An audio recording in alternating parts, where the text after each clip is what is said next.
আজকে আপনাদের সাথে শেয়ার করতে যাচ্ছি আমার খুবই ফেভারিট একটা রেসিপি, আর সেটা হলো ডিমের কোরমা। কোরমা তো আমার খুবই প্রিয়, সেটা মুরগির হোক, গরুর হোক অথবা ডিমের হোক, কিন্তু এই ডিমের কোরমাটা আমার বেস্ট লাগে। চলুন তবে শুরু করা যাক। প্রথমেই আমি এখানে 8টি ডিম সিদ্ধ করে নিয়েছিলাম।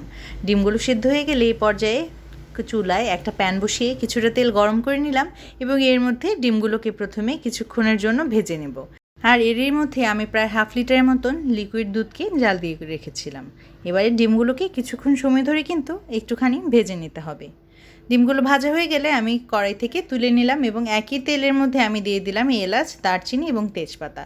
আমি এখানে 4টে এলাচ, একটা বড় দারচিনিকে কয়েক টুকরা করে এবং একটা তেজপাতা ব্যবহার করেছি। এ পর্যায়ে দিয়ে দিলাম 3 টেবিল চামচ পরিমাণ পেঁয়াজ বাটা, দিয়ে দিলাম একটুখানি লবণ এবং সব কিছুকে আবার সুন্দরভাবে মিশিয়ে দিতে হবে। এ পর্যায়ে দিয়ে দিচ্ছি আমি বাকি মশলাগুলো। দিয়ে দিলাম 1 টেবিল চামচের পরিমাণ রসুনের বাটা এবং 1 টেবিল চামচ পরিমাণ আদা বাটা, দিয়ে দিলাম 1 চা চামচ পরিমাণ জিরার বাটা। এবারে সব কিছুকে খুব সুন্দরভাবে মিশিয়ে দিব, তবে তার আগে দিয়ে দিলাম 1 চা চামচ পরিমাণ ধনিয়া গুঁড়া।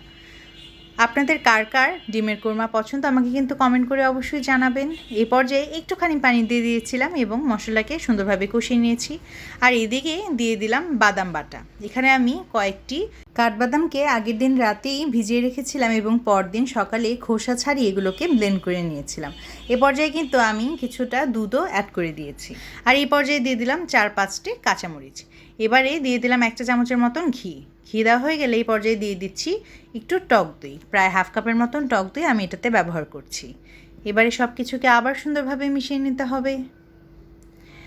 ভালোভাবে মশলাটা কষিয়ে নিয়ে নিলাম এবং এই পর্যায়ে দিয়ে দিচ্ছি আগে থেকে ভেজে রাখা ডিমগুলো। আপনারা দেখতেই পেয়েছেন ডিমগুলোকে কিন্তু আমি খুব কড়া করে ভাজিনি, জাস্ট হালকা করে কিছুটা ভেজে নিলেই কিন্তু এটার ফ্লেভারটা খুব ভালো পাওয়া যায়। এই পর্যায়ে আমি ডিমগুলো দিয়ে দিলাম এবং খুব সুন্দরভাবে নাড়াচাড়া করে মশলাটাকে মিশিয়ে নিচ্ছি। কিছুক্ষণ সময় পর এই পর্যায়ে আমি দিয়ে দিলাম 1 চামচের মতন চিনিটা দেওয়া হয়ে গেলে এই পর্যায়ে দিয়ে দিচ্ছি 1.5 টেবিল চামচ পরিমাণ ঘিটা দেওয়া হয়ে গেলে খুব সুন্দরভাবে কিন্তু আবার কিছুক্ষণ ধরে মশলাটাকে কষিয়ে নিতে হবে ডিমের সঙ্গে। এই ডিমের কোরমা যদি হয় তবে তো সত্যি কথা আর কিছু লাগেই না। আসলে ডিমের উপর কিছু হয়ই না। ডিম দিয়ে এত এত খাবারের তৈরি করা যায় যে সেটা বলেই শেষ করা যায় না। এ পর্যায়ে আমি আরও কয়েকটি কাঁচামরিচ দিয়ে দিচ্ছি। এবারে কিন্তু কাঁচামরিচগুলোকে আমি মাঝ বরাবর কেটে দিয়েছি। প্রায় 4টে কাঁচামরিচ আমি এখানে ব্যবহার করেছি। আরও কিছুক্ষণ ধরে কষিয়ে নিয়েই তৈরি হয়ে গেল আজকের শো স্টপার, মানে আমার ডিমের কোরমা। দেখিয়ে দিলাম কি করে খুব সহজ পদ্ধতিতে এই মজাদার ডিমের কোরমাটা তৈরি করে নেওয়া যায়। এত ইজি এবং এত সহজ একটা রেসিপি যে একবার না ট্রাই করলে তো সত্যিই মনে হবে কেন এটা ট্রাই করলাম না। আর এটার স্বাদ তো আমি বলে বোঝাতে পারবো না, দারুণ ইজি কিন্তু খেতে ভালো। এই রান্নাটা তো অবশ্যই সবার বাসায় হয়, তবে আমার রেসিপি ফলো করে কিন্তু একবার আপনারা ট্রাই করে দেখবেন। এত মজার একটা খাবার, এভাবে ট্রাই করলে আপনারা বারবার এই রেসিপিটাই ট্রাই করতে থাকবেন। আজ তবে এই পর্যন্তই। সবাই ভালো থাকবেন, সুস্থ থাকবেন।